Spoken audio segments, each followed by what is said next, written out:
Hello दोस्तों, स्वागत है रानी स्टोरीज पर। कैसे हो आप सब? उम्मीद करती हूँ सब अच्छे होंगे। आज की हमारी कहानी पसंद आए तो अपने दोस्तों के साथ शेयर जरूर करें, लाइक करना ना भूले। राजा विक्रम उज्जैन देश के राजा थे। वे एक योगी के कहने पर बेताल को मसान में स्थित पीपल के पेड़ से उतारकर योगी के पास लाने के लिए जाते हैं, लेकिन बेताल भी कम चालाक नहीं था। वो बार बार राजा के बंधन से छूट वापस पेड़ पर जा लटकता था। भोगवती नाम की एक नगरी थी। उसमें राजा रूपसेन राज करता था। उसके पास चिंतामणि नाम का एक तोता था। एक दिन राजा ने उससे पूछा, हमारा ब्याह किसके साथ होगा? तोते ने कहा, मगध देश के राजा की बेटी चंद्रावती के साथ होगा। राजा ने ज्योतिषी को बुलाकर पूछा तो उसने भी यही कहा। उधर मगध देश की राजकन्या के पास एक मैना थी।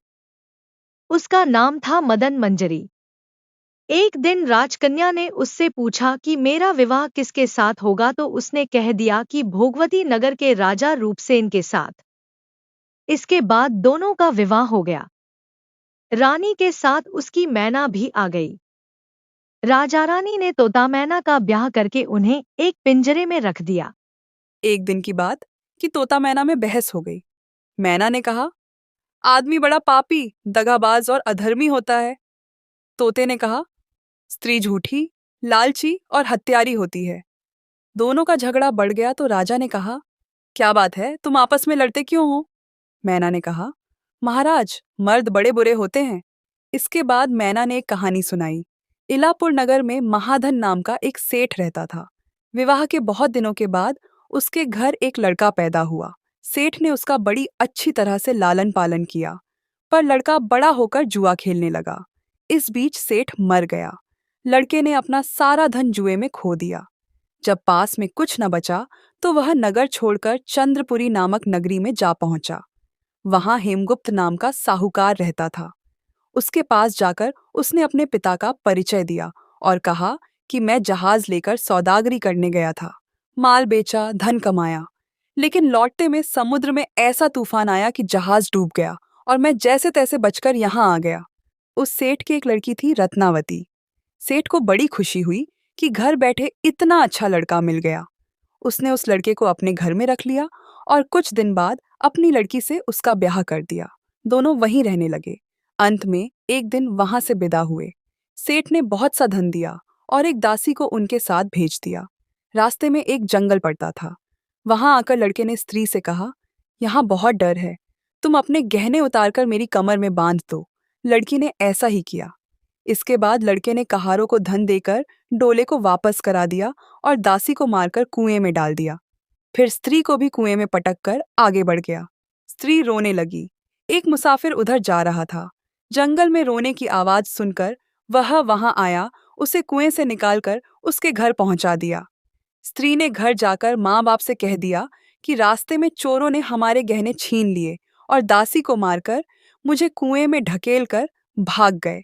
बाप ने उसे ढाढ़स बंधाया और कहा कि तू चिंता मत कर, तेरा स्वामी जीवित होगा और किसी दिन आ जाएगा। उधर वह लड़का जेवर लेकर शहर पहुंचा।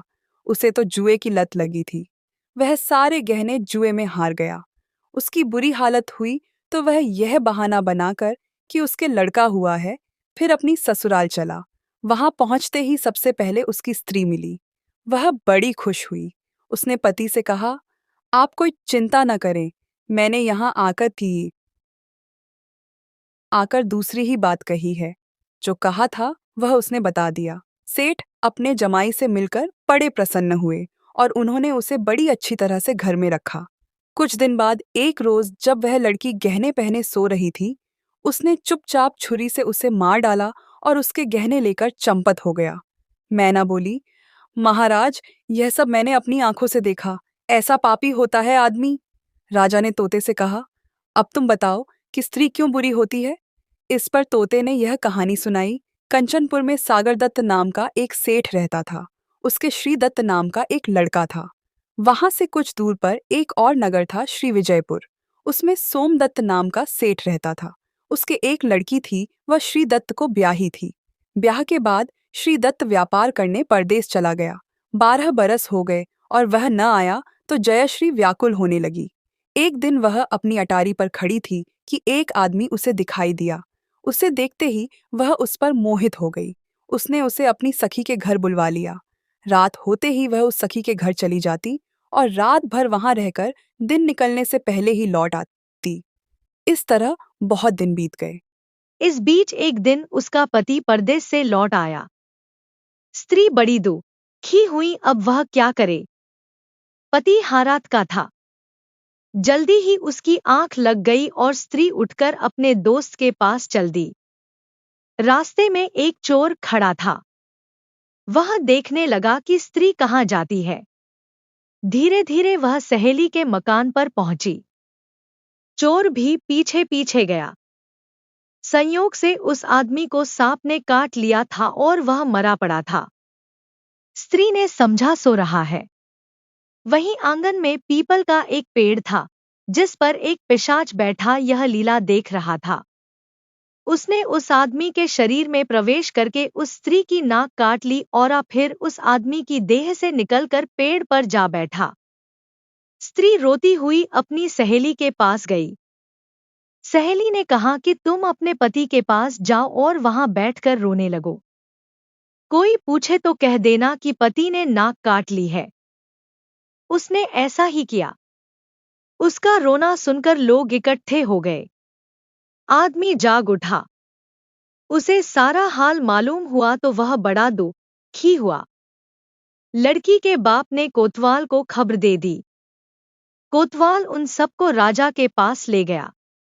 लड़की की हालत देखकर राजा को बड़ा गुस्सा आया। उसने कहा, इस आदमी को सूली पर लटका दो। वह चोर वहां खड़ा था। जब उसने देखा कि एक बेकसूर आदमी को सूली पर लटकाया जा रहा है तो उसने राजा के सामने जाकर सब हाल सच सच बता दिया। बोला, अगर मेरी बात का विश्वास न हो तो जाकर देख लीजिए, उस आदमी के मुंह में स्त्री की नाक है। राजा ने दिखवाया तो बात सच निकली। इतना कहकर तोता बोला, हे राजा, स्त्रियां ऐसी होती हैं। राजा ने उस स्त्री का सिर मुंडवाकर गधे पर चढ़ाकर नगर में घुमवाया और शहर से बाहर छुड़वा दिया। यह कहानी सुनाकर बेताल बोला, राजा, बताओ कि दोनों में ज्यादा पापी कौन है। राजा ने कहा, स्त्री। बेताल ने पूछा, कैसे। राजा ने कहा, मर्द कैसा ही दुष्ट हो, उसे धर्म का थोड़ा बहुत विचार रहता ही है। स्त्री को नहीं रहता, इसलिए वह अधिक पापिन है। राजा के इतना कहते ही बेताल फिर पेड़ पर जा लटका। राजा लौट कर गया और उसे पकड़ कर लाया। चैनल से जुड़े रहना, सब्सक्राइब करना ना भूले। मिलते हैं अगली कहानी के साथ। धन्यवाद।